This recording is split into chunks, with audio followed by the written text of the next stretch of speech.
Hi అండి, అందరికీ నమస్కారం. Welcome to my YouTube channel. ఈ వీడియోలో ఇప్పుడే అందిన వార్త అండి. ప్రధాని మోడీ సభలో ప్రమాదం. సో ఆరుగురి పరిస్థితి అయితే విషయం ఆ వివరాలు ఈ వీడియోలో తెలుసుకుందాం. వీడియో అయితే ఎక్కడిగా స్కిప్ చేయకుండా ఎండ్ వరకు అయితే చూసింది. వీడియో నచ్చినట్లయితే ఒక లైక్ చేయండి. ఇంకా సబ్స్క్రైబ్ అవ్వనట్టయితే మన ఛానల్ వెంటనే సబ్స్క్రైబ్ చేసుకోండి.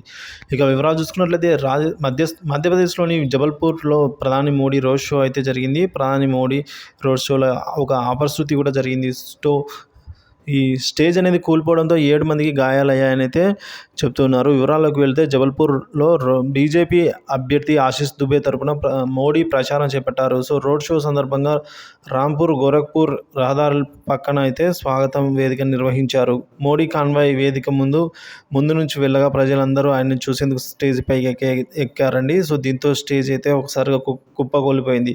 మోడీ కాన్వాయ్ ముందుకు కదలగానే స్టేజ్ అయితే కుప్పకూలిపోయింది. సో ఈ ప్రమాదంలో 7 గాయాలయ్యాయి. గాయపడిన వారిలో బాలికలు, పోలీసులు సహా నలుగురికి చేతులు కాళ్ళు ఫ్రాక్చర్ అయ్యాయి. మరో ముగ్గురు మహిళలకు స్వల్పంగా గాయాలయ్యాయి. ఈ ఘటనతో రోడ్ షోలో కొంతసేపు గందరగోళం అయితే నెలకొంది.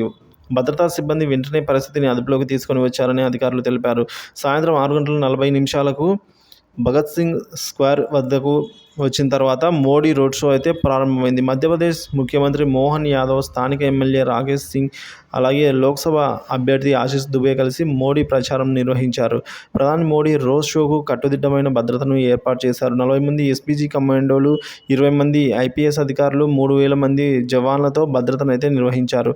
ఆదిశంకరాచార్య చౌక్ వద్ద చేరుకోవడంగానే ఈ రోడ్ షో అనేది ముగిసిపోయింది. సో దాదాపుగా 45 నిమిషాల్లో ప్రధాని రోడ్ షో అయితే ముగిసింది. మధ్యప్రదేశ్లో తొలి దశ పోలింగ్ మొత్తం 6 స్థానాల్లో అయితే పోలింగ్ అయితే జరగనున్నది.